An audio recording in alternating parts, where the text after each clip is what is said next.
I'd like to invite up to the stage Tracy DeLue and Mark McDonald. Tracy is the Commercial Technology Products Leader at Ernst & Young Canada, and Mark is a leader of government and public sector in Ontario and worked in public finance management at Ernst & Young Canada. Thank you very much. Good morning, everybody. All right, fantastic. Okay, oh, it's great up here. All right, so I think you've got our presentation on the screen. Yeah? Ah, there we go, fantastic. Okay, with Tracy and myself, I'm actually going to start it off here, but Tracy is the star of the show, so she will talk about all of the fancy ideas associated with the actual smartness of cities. I'm gonna sort of introduce what we think is actually a very important topic to be considered as you move through the next couple of days, and that is about the opportunity, if you will, to be just as creative in your thinking about how to finance and fund the enablement of smarter cities. And as we'll see in a moment here, we actually think that that's a pretty important thing, because none of this, of course, is free.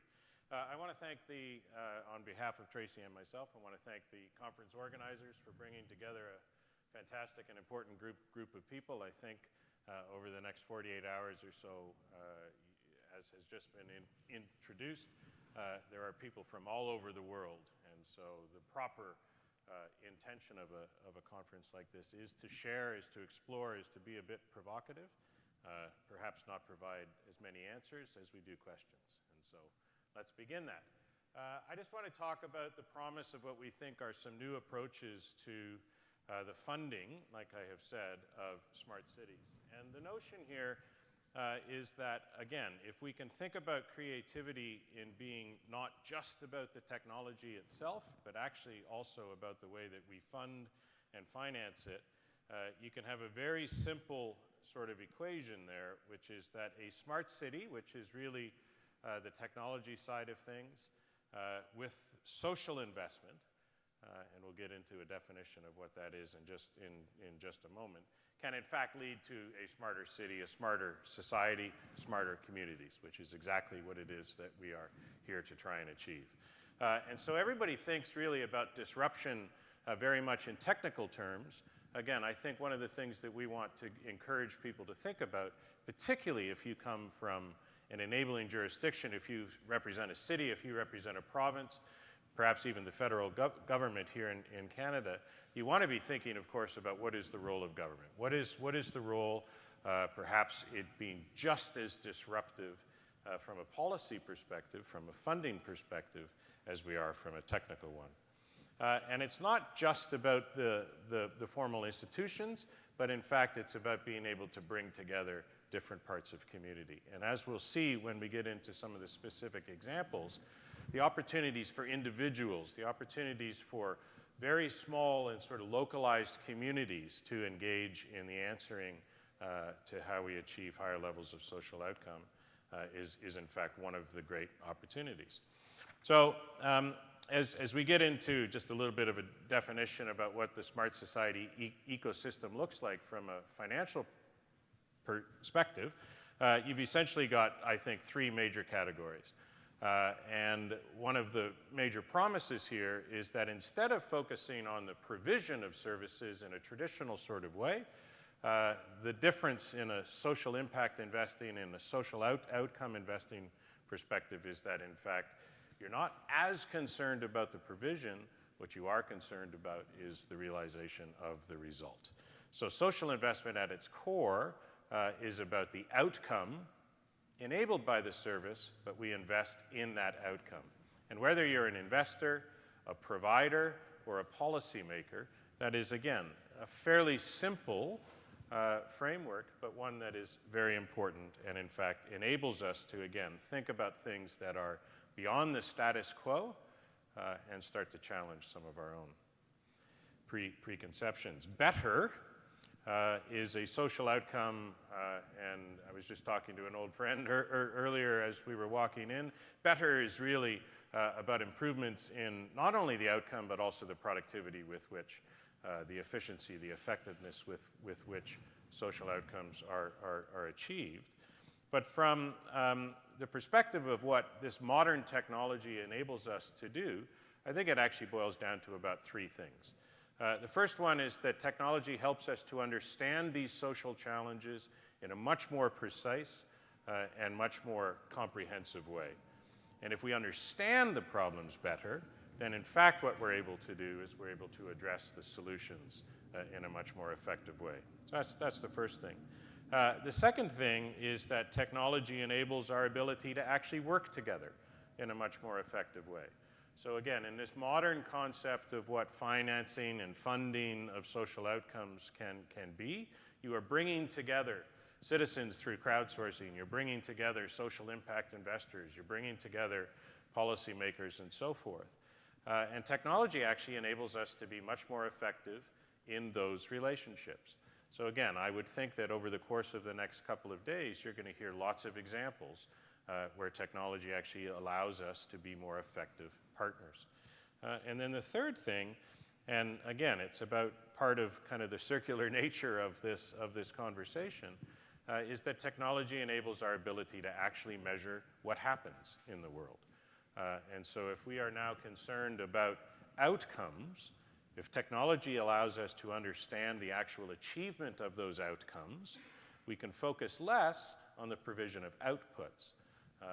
And that, again, is one of the major opportunities. So how then does that get translated? It gets translated, again, in a fairly attentive approach to thinking quite creatively around new financing and funding models. And more than anything, this is about a massive opportunity in our context here over the next couple days for cities, but also for other levels of government to innovate in the way that they think about these sorts of challenges. And again, we've only highlighted three here. There can be many, many others, of course, but we think that these are probably the three major categories of that. The first one is that governments enable the creation of social markets. There's lots of private markets out there, of course, and we're not really talking about that here. But from a social market perspective, government's got a very powerful role to be able to enable this cooperation and this co-investment sort of opportunity. They commission outcomes, they regulate the provision of outcomes, and so on. But in so doing, they can actually step out of quite strongly held, perhaps traditional views of having to be the ones to actually deliver the service. Impact investors are looking, again, for payment for return on their investment for the outcome. Again, they will enable the provision of a service, but they are really focused on getting paid for the outcome. And then a very exciting one, and one that Tracy's just about to speak about in a couple of different potential use cases, is this notion of being able to have trades in value, where value is not just about dollars, but it in fact can be other forms. And again, in the context of a smart city, a lot of technology, people talk about data as the new oil and so forth. Well, what we're starting to see is some jurisdictions move quite directly to providing access to new data sources in return for the provision of a service. No actual cash is trading hands. And so again, quite innovative. Last thing I will say is, again, just to re-emphasize that what we think and would encourage and challenge you over the next couple of days to think about, and afterwards, of course, is to think creatively about how to bring together payers, consumers, taxpayers, and so forth, providers from the public sector, from the private sector, and from the not-for-profit sector, and investors, increasingly social impact investors, and so forth, and really try and figure out the promise of what smart cities can really mean. Okay, Tracy, did you want now to wow us with some creative I'll give it a shot. If you think of Mark as the smooth jazz part of this session, I'm going to be a little bit more of the rap here. So I'm going to try and cover a lot of stuff in a real short period of time. My role at Ernst & Young is to figure out within the smart city sector where the biggest pain is and how we can solve it, what kind of technology solutions can do that. So in my travels, I've been to all the major conferences in the world, and this, of course, is the next biggest one out there, so I'm glad to be here. What I've seen around the world in regard to smart cities and how people are applying technologies is they're doing it to try and make people happier and healthier and wealthier and more wise. It's less about automation and artificial intelligence and devices and tech, and it's more about how we can use this technology to make the lives better for people. And we've done that so far with tax dollars in a pretty analog way. And what we're going to talk about in the next few minutes are a few ways that we could maybe look at the problem differently, cross silos in all levels of government and private sector and come together to solve some major social problems. And in so doing, find maybe some new funds and some new financing and some new revenue to get this happening. So we're going to talk about how we can make citizens happier, how we can make efficiencies in our society that make citizens happier, healthier, wealthier, and wise. So we're going to tackle three biggies, I think, that you couldn't do as one government division or department or even one government. But if you brought all levels of government together with private sector corporations, NGOs, and citizens, we could probably tackle some of these really big ones. And as Mark said, you know, data is the new oil. It has value. Technology partners are willing to step up and to invest with their technology in-kind contributions to come together and make solutions that they could then have some data from, or they could then be a part of delivering the ongoing service. And if we can do this effectively across some of these big topics, we might be able to get some really positive social impact from the technology and the data that we're applying. So let's first talk about pedestrian safety. For those of you in Toronto, we know we've had a few deaths lately of children at crosswalks. That's terrible. The reality is we've had 46 deaths, and 9 out of 10 are people 55 and older. So we have a problem at both ends of the spectrum. We have children, we have an aging population, and on top of all of that, we have all sorts of new pieces of mobility coming into this. We've got new types of cars, new types of pedestrian transport, from the boards to the e-bikes and everything in between, and soon we'll add more to that with drones and robots and other things taking up the road. So it's only going to get more complicated. But what if we came together and all of the people who have cameras, sensors, monitoring devices, both below ground, at grade, and above, and made smart street intersections. We can make new poles, we can put devices on, and now we can have data and controls that people can share. Yes, your first thought's probably, what's the privacy? Yes, there will be impacts. We can use video smushing so you can't see faces of people. We can use sensors and detections of just people and blind data, not personal information, to control all of this. But by design, we can bring a lot of people together, because if you look on the screen, you can see all the private sector and government people that have a vested interest. The outcome is pedestrian safety, but the efficiency gain is that traffic could move more efficiently. So when there are no people at stoplights, let the cars keep going. When there's lots of people and no cars, let the people go. If it's dark, make it brighter. If it's noisy, make it louder alerts. People have devices on them, and now those devices and the cars and the street corners can start to work together. When you start to put things together, you have new economic models that could fund and finance this type of startup and ongoing operation. Because technology is changing so quick, the days of just procuring and then the government running everything, that might be coming to an end, because these technology partners are constantly innovating their devices, the way that data is handled at the edge and how it's handled all across the whole system. So by keeping the vendors not just at the startup and setup stage, but in the ongoing operation, and swapping that for some rights to data and information, gives us a new way to get something complex like that. We call it a thing string. We think you should design these kind of solutions from governance, rules, and policies, and make the technology work together by design and agree to share data by design. And then you've got outcomes like faster traffic, lower death rates, better corners for our children, and easier mobility going forward. Mark.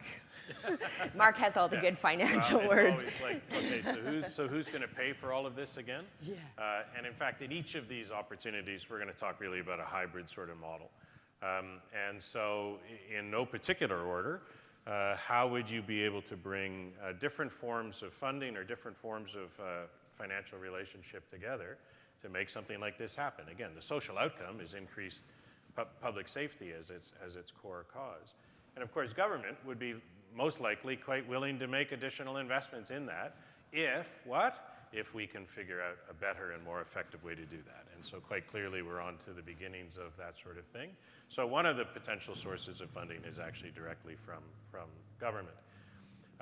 The second one, though, of course, is that, again, there's a massive amount of data that's going to be created as we move into these sorts of solutions.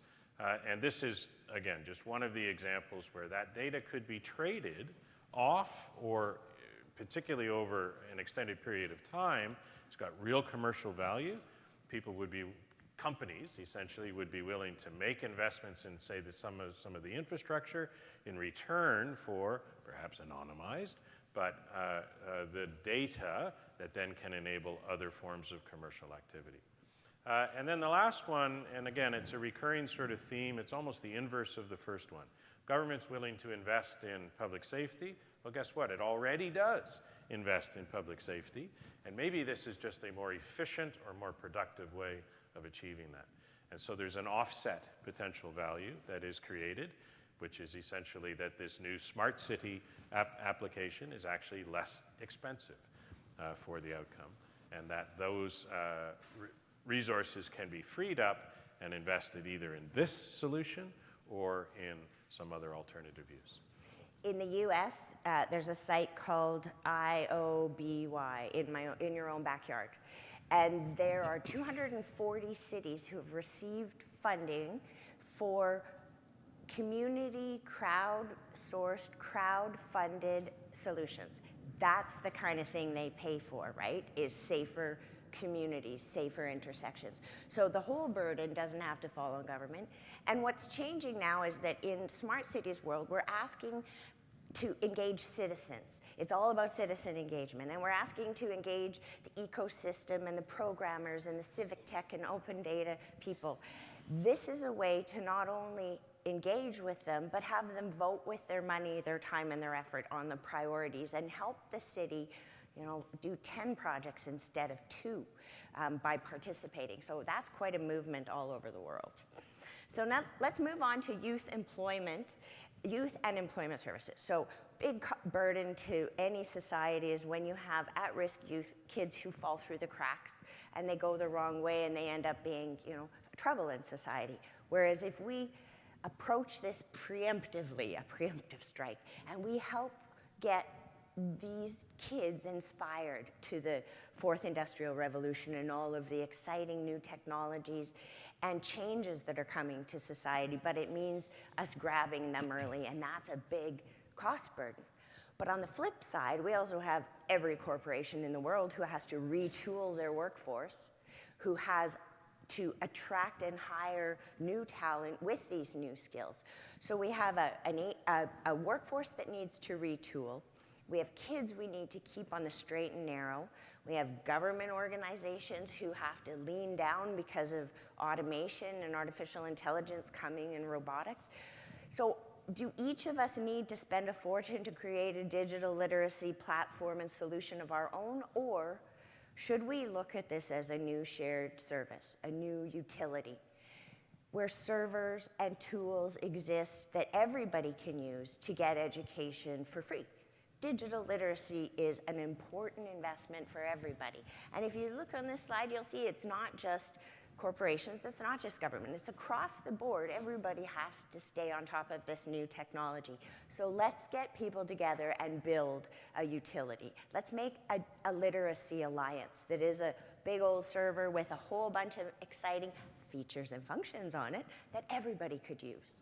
So if you have content to share, here's a means to share it. If you want to create content, if you want testing, if you want skills and aptitude, all of this could be there. All the tools necessary to have everybody from tiny children to our aging population involved in digital transformation of our society, connected in with the technologies. Because really, it's very difficult to think globally, be digital, be all of this, and then go and live in our analog world. And so if we don't really change as a society, we're gonna have a tough time.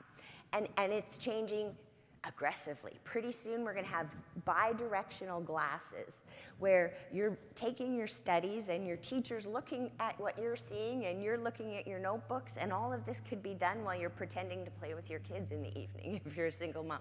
Or if you're on a long bus ride to get to your job and you have Wi-Fi and cell. So not only is literacy going everywhere, but it's going mobile and it's getting bigger and bigger. So let's come together and build a solution that everybody could use. And wouldn't that be a great financial impact? Well, we think it probably would be.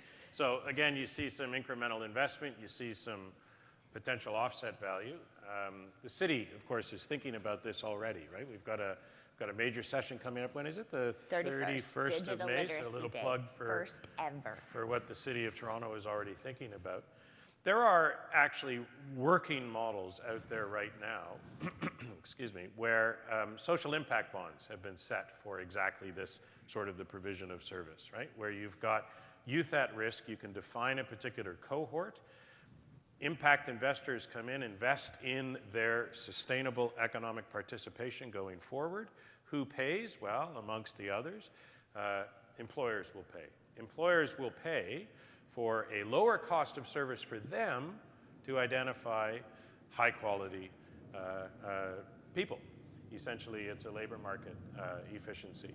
And there are many working examples of this. In the modern context of how to actually expand this, to scale this up beyond just, say, the very, very localized and perhaps to a citywide, well, this is what, again, we think is a major opportunity and one that we should all be thinking about. And in our last minute and a half, I'm going to go super fast. This is the wrap part. Okay, so what if we tricked out grandma? We have an aging population. Living at home is the best thing for everybody. It's the lowest cost. The people are happy. They don't get sick every time they go into the hospital. But how do we do this? We put wearables on her. We put cameras. She agrees to all of this. They use Lifeline now. This is common in the aging population. They use Lifeline to say if they slipped and fall and somebody responds. They can do wearables now that check your blood glucose level, that check your heart rate, that monitor your meds, that give you pain with pain relief with digital devices. The whole take care of people at home is radically changing. But again, it's provincial, federal, municipal governments, private sector, all sorts of companies, big pocket pharma, big pocket insurance, come together and create a connected healthcare solution. There's a lot of permissions, there's a lot of privacies, there's a lot of blockchain opportunities in here to connect from knowing the grandma at home to making sure she's being fed and included, socially connected, and avoiding the hospital. But when she has to go in, make it smooth, and when she has to come out, make the post-op care slick. There's a lot of vested interest in this from many, many partners, as I said, with deep pockets. And if we can get our seniors woven and still into the fabric of society as ongoing participants, we all benefit, and we have a lower tax burden on everybody, and just generally a happier society. I threw a birthday party for my 2-year-old grandson this weekend, and I tell you, grandmas have a big role in this whole world. So besides making our elders happy at home, financially, it's got quite an impact on society. Yeah, the complexity, obviously, of the delivery of health services in Canada, we don't need to go into again. Multi layers of government, multiple opportunities here, and actually a huge amount of private payment, well, enabled by modern sort of smart city type technology. Again, we think that the opportunities here are very not only powerful, but really quite endless in a way. So there we go. I think we're at the end. If there was one sort of summary notion, it is that technology enables, in combination with new forms of social investment, can enable significantly higher levels of social outcome. And get together with other partners makes $1 into 10. So thank you all very much. Enjoy this rest of this awesome agenda. Thanks for coming, and have a great day. Thank you very much.